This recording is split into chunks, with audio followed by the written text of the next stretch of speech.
क्रम है आज ग्रंथराज तत्वार सूत्र के तीसरे अध्याय के हार्द को समझने का। हम सभी मिलकर सामूहिक रूप से पृथ्वी उच्च चरण कमलों में त्रिवार नमोस्तु निवेदित करते हुए आज के तीसरे अध्याय पर अपनी व्याख्या से हम लोग को प्रेरित करने का कष्ट करेंगे। बोलेगा नमोस्तु गुरुदेव, नमोस्तु गुरुदेव, नमोस्तु गुरुदेव। बोलिए मुनिवर श्री प्रमाण सागर जी महाराज की जय। बोलो दस लक्षण धर्म की। परम पूज्य आचार्य गुरुवश्री विद्यासागर जी महाराज की। मोक्ष मार्गस्य नेतारम भेतारम कर्म भूभृतां ज्ञातारं विश्वतत्त्वानां वन्दे तद्गुणलब्धे। 10 लक्षण पर्व का तीसरा दिन और आज आप सब लोगों ने तीसरे उपवास का फल पाया है ना। कितनी अच्छी सुविधा है। 10 अध्यायों का अगर शुद्ध रीति से कोई पाठ कर ले तो उसे एक उपवास का फल मिलता है। आप लोगों को थोक में ये लाभ मिल गया।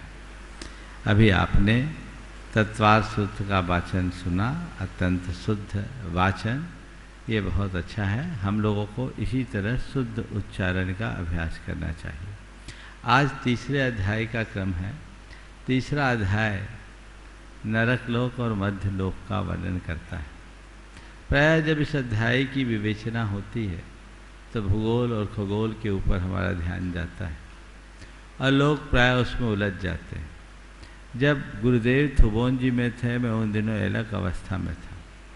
थुबोन जी में गुरुदेव के यहाँ स्वास्थ्य अनुकूल न होने से 10 लक्षण में एक भी दिन प्रवचन नहीं हुआ, वो मंच पर भी नहीं आए।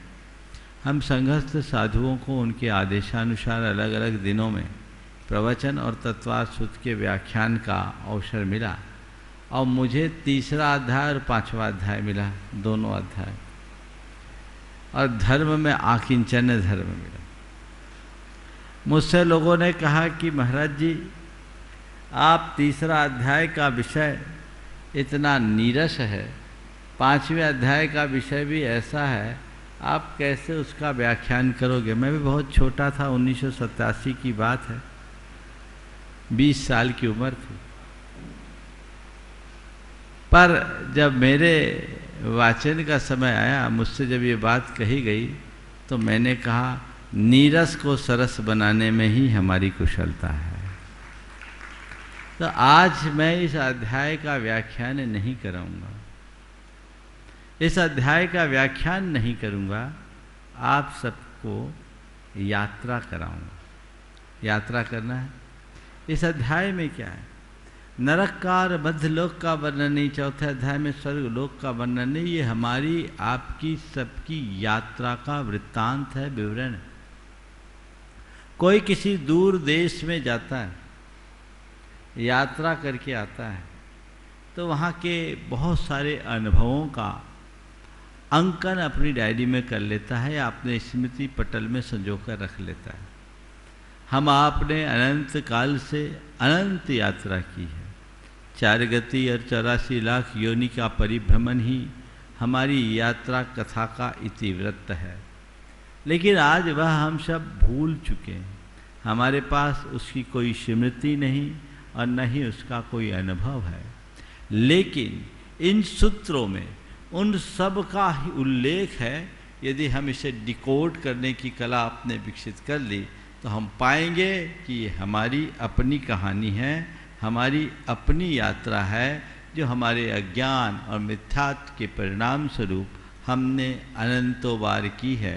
और जब तक ऐसी स्थिति बनी रहेगी हमारी ये यात्रा अनवरत ऐसे ही चलते रहेगी।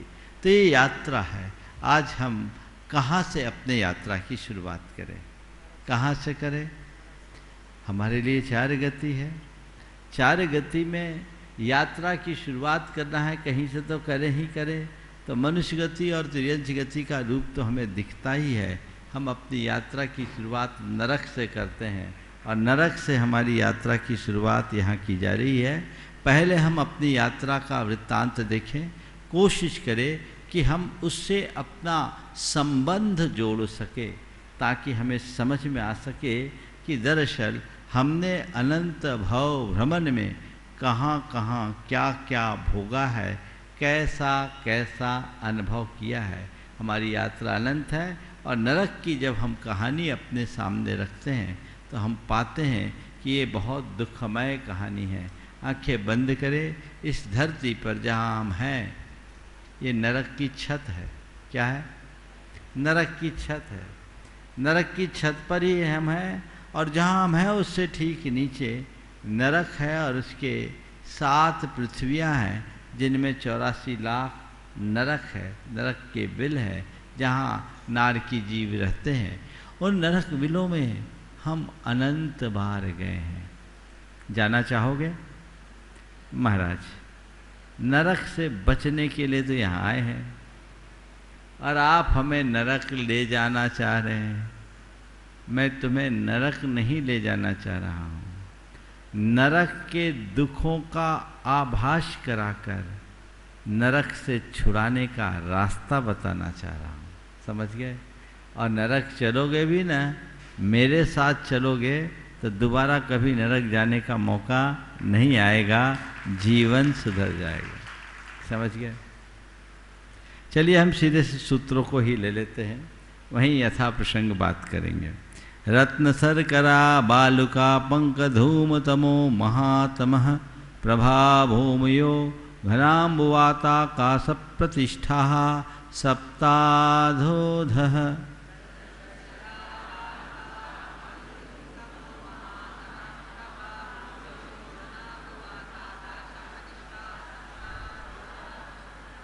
देखिए, संस्कृत का एक नियम है, जब कोई संयुक्त अक्षर आता है तो उसके पूर्ववर्ती अक्षर पर जोर देना पड़ता है।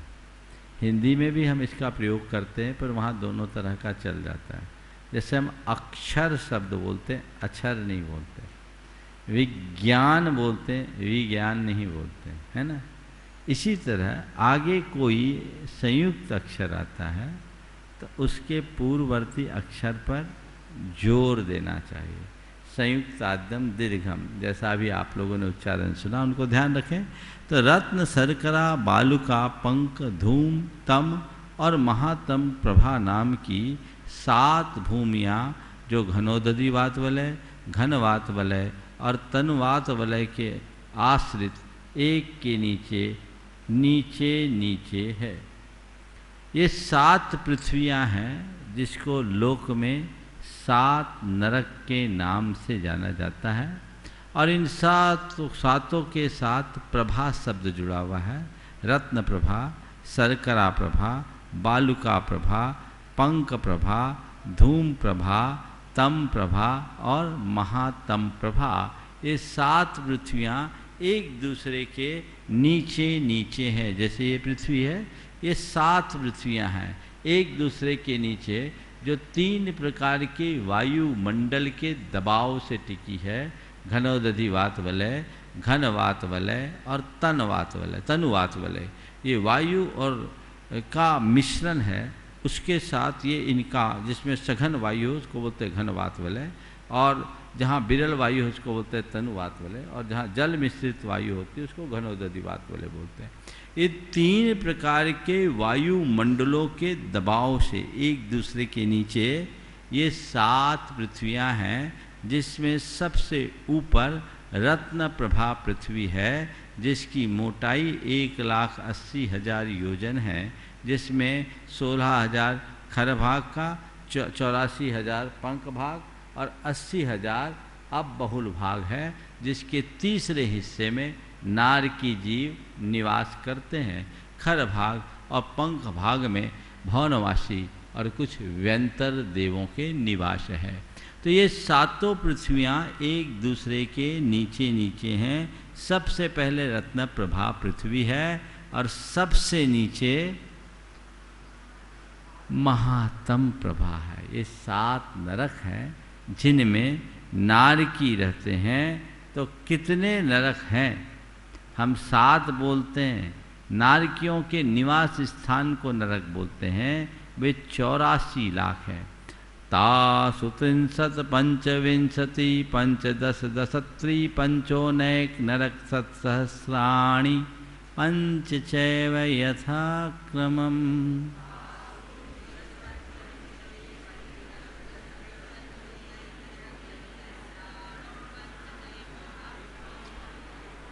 तासु उन नरक पृथ्वियों में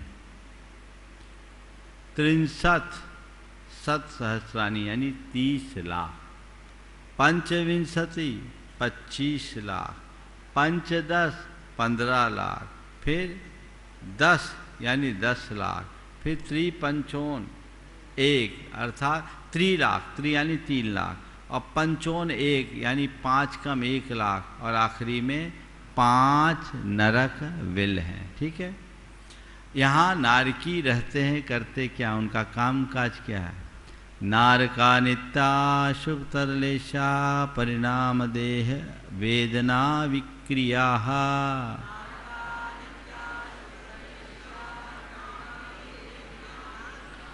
उन नरकों में जो नारकी रहते हैं वे नित्य अशुभतर लेशा, अशुभतर परिणाम, अशुभतर देह,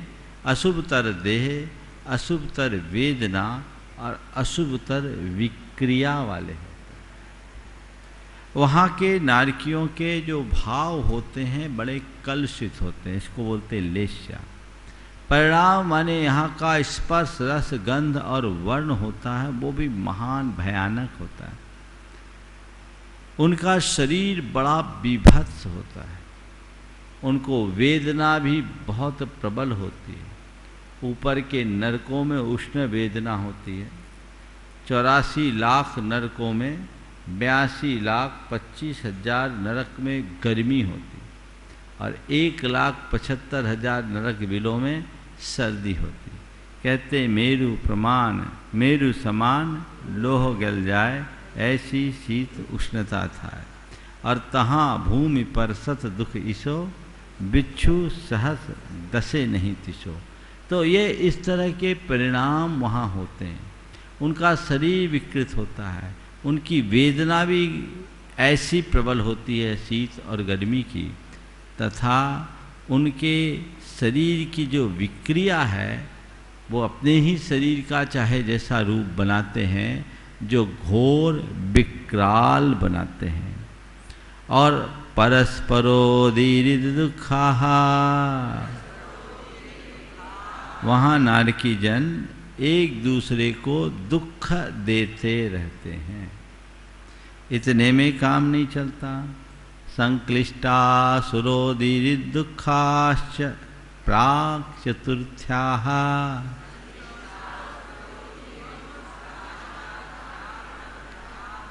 कुछ संक्लेश परिणाम वाले असुर कुमार, जिनको लड़ने और लड़वाने में ज़्यादा आनंद आता है, वे हैं देवता, पर नरक में जाकर एक दूसरे देवों के प्रति, एक दूसरे नारकियों के विरुद्ध एक दूसरों को उकसा उकसा के लड़वाते हैं। उनके उकसाए जाने पर जब वे परस्पर में लड़ते हैं तो उन्हें घोर आनंद आता है। तो ये कहाँ तक? चौथी पृथ्वी से पहले तक, तीसरी पृथ्वी तक। ये कितने दिनों तक चलता है? तो कहते 1-2 दिन का काम नहीं है, लंबे समय का काम है। ते शिवेकत्री सप्तदश दश, ते शिवेकत्री सप्तदश दश सप्त पंच सप्तदश द्वाविंशति त्रयस्त्रिंशत् सागरोपमा सत्त्वानां परा स्थितिः।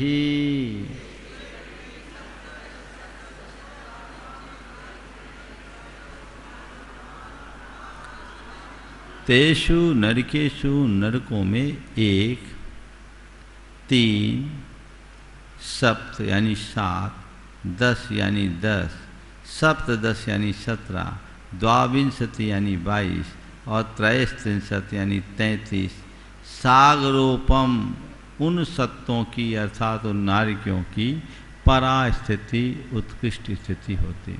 उन नारकियों की उत्कृष्ट स्थिति, एक सागर से लेकर 33 सागर, पहले नरक में 1, दूसरे में 3, तीसरे में 7, चौथे में 10, पाँचवें में 17, छठवें में 22 और सातवें नरक के नारकियों की 33 सागर की आयु होती है। समझ गए? अब मैं थोड़ा सा नरक की झलक आप सबको दिखा दूं, है ना? आंखें बंद कीजिए और हम नरक की यात्रा करके आते हैं, है ना? चले? हाँ, आंखें बंद कर ले। हम आप सबकी ये यात्रा अनंत है और अनंत काल से हमने अनेक अनेक प्रकार के दुखों को भोगा है। दुख भोगने के क्रम में मैंने अनंतों बार नरक की यातनापूर्ण दुखों को भी भोगा है। जैसे ही मैं नरक पहुंचा, मेरा शरीर काफ़ी ऊंचाई पर उछला और वहाँ पहले से रखे हुए तीक्ष्ण अस्त्रों पर गिरकर छत विक्षत होकर पारे की तरह बिखर गया। ये तो नार की शरीर की विशेषता थी कि वे पुनः एकत्रित हो गए और मैं उठकर खड़ा भी नहीं हो पाया कि वहाँ पहले से तैयार नारकियों ने मुझ पर घातक हमला प्रारंभ कर दिया। मैं वहाँ से भागा और वहाँ रहने वाले सेमर के पेड़ पर चढ़ गया, पर उस पेड़ के पत्ते क्या थे? तलवार से भी तीक्ष्ण। मेरा अंग अंग विदीर्ण हो गया। मैं वहाँ से भागा। मुझे इतनी जोर की प्यास लगी कि सागर का जल पी लूं तो भी प्यास न बुझे, पर वहाँ एक बूंद भी नहीं थी। कभी कभी मैं अपने प्यास को बुझाने के लिए वहाँ बहने वाली बैतरनी नदी का जल पी लेता था, पर वो पानी क्या था? तेजाब से भी खराब। मैं छार छार हो जाता। कभी वे नार की मुझे पकड़ते, मेरे अंग अंग काट देते, तिल तिल की तरह मेरे टुकड़े टुकड़े कर देते। कभी वे मेरी खाल ही उखाड़ देते, तो कभी तप्त कढ़ाई में मुझे पूरी पकोड़े की तरह तल देते। मैं अपनी पीड़ा से कराह उठता, पर वहाँ कोई सुनने वाला भी नहीं था।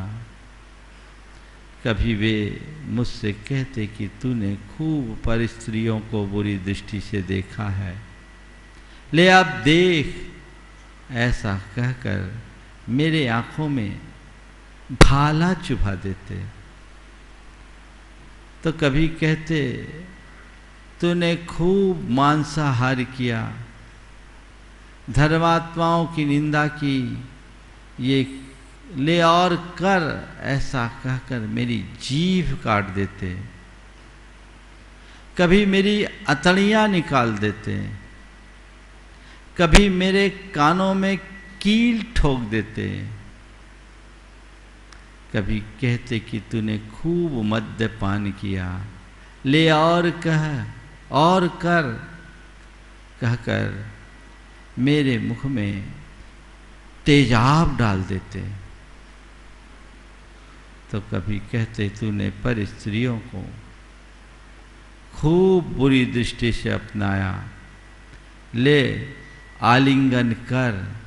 कहकर मुझे लोहे की तप्त पुतलियों में बांध देते। मैं जहाँ जाता मुझे परेशान होता, वहाँ की धरती का स्पर्श भी ऐसा मानो एक साथ हजारों बिच्छुओं ने काट डाला हो। वहाँ की मिट्टी इतनी दुर्गंध है कि एक कण भी हजारों योजनों के लोगों की नाक को फोड़ दे।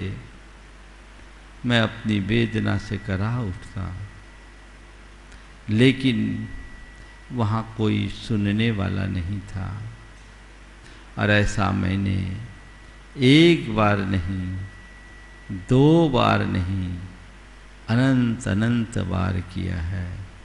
वह भी 1-2 दिन के लिए नहीं, सागरों पर्यंत। मेरे इन दुखों को सुनकर के तुम कांप रहे हो, पर ये मान करके चलना, ये कथा केवल मेरी नहीं, सबकी है।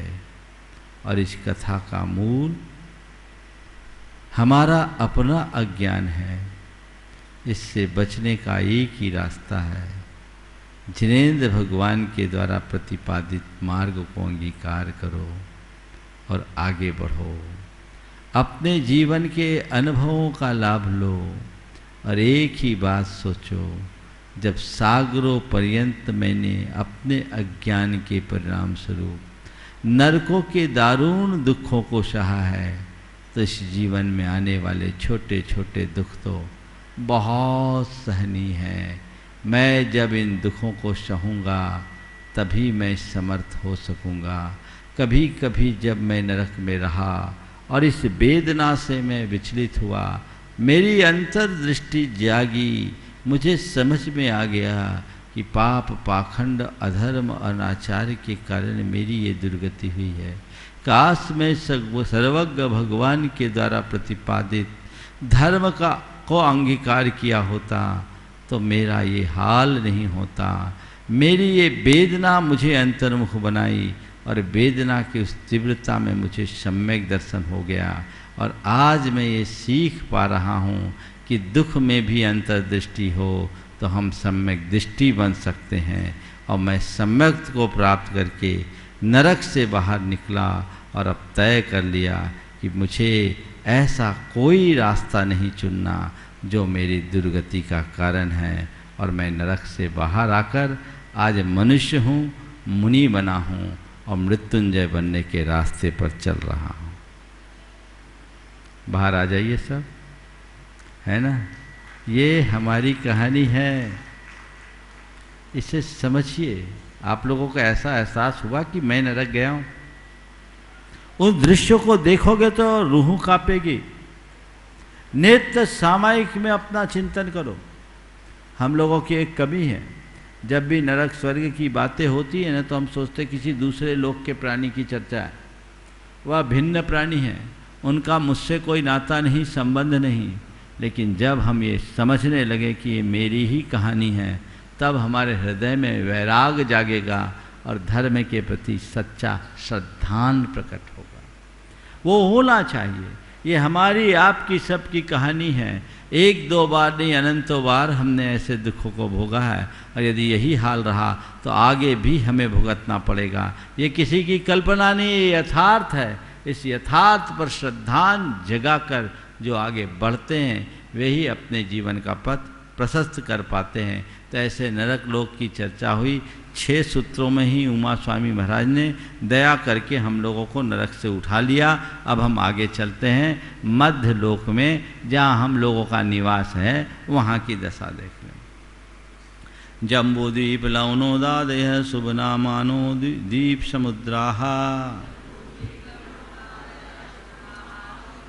देखिए, आगे के जिन सूत्रों की चर्चा मैं करूंगा, आपके मन में बहुत सारे सवाल उठेंगे, क्योंकि वर्तमान भूगोल और खगोल में जो विवेचन है वो इससे भिन्न है। लेकिन इसके पीछे कई लोग कई तरह से इनको साबित करने की कोशिश करते हैं, पर मैं आगम से एक बात आपको बताता हूँ। हम जहाँ रह रहे हैं ये अशाश्वत भूमि है। कौन सी भूमि है? और यहाँ जो वर्णन है वो शाश्वत भूमि का है। किसका वर्णन है?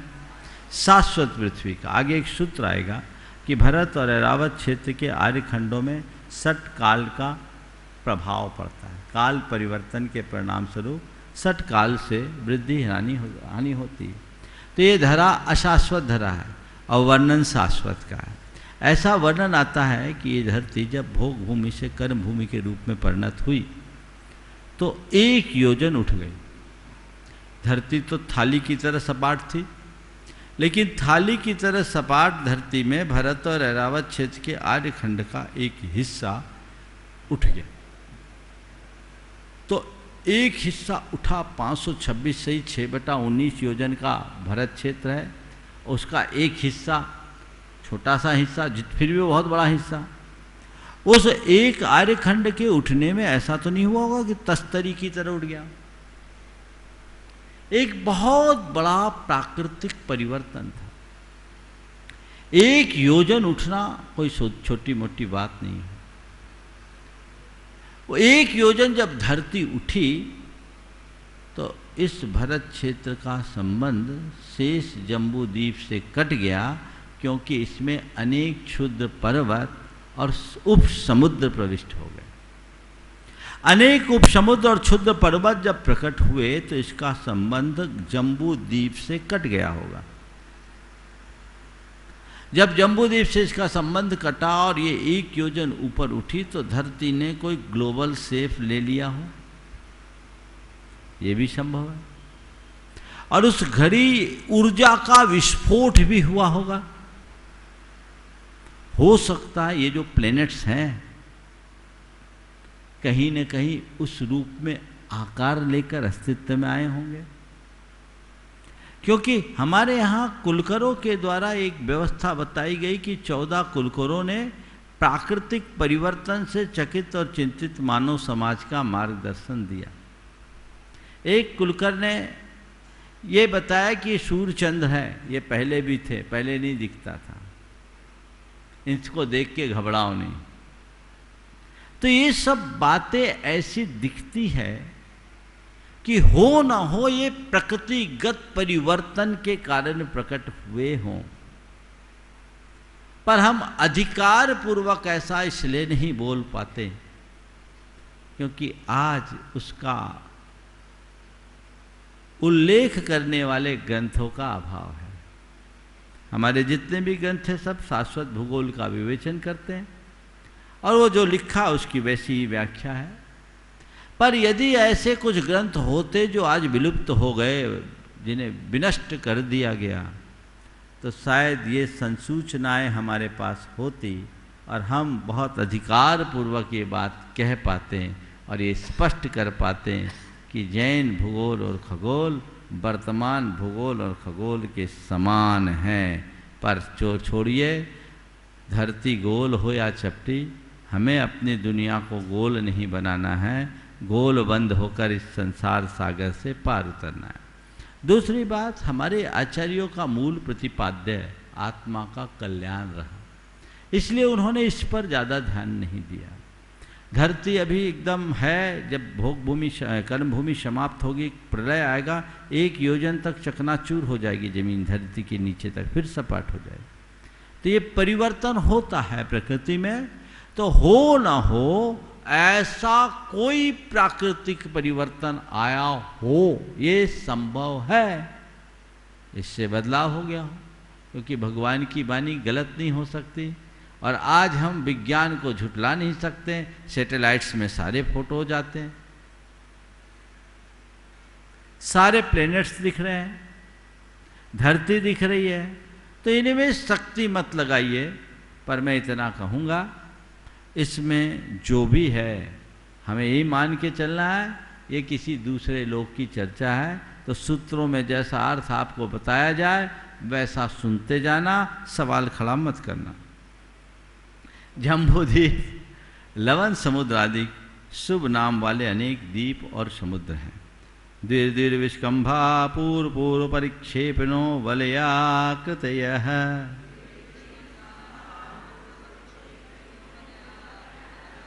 ये सब दूने दूने विष्कंभ यानी विस्तार वाले हैं, पूर्व पूर्व परिक्षेपणों एक दूसरे को घेरे हुए हैं, और वलयाकृत यानी वलय चूड़ी के आकार के हैं।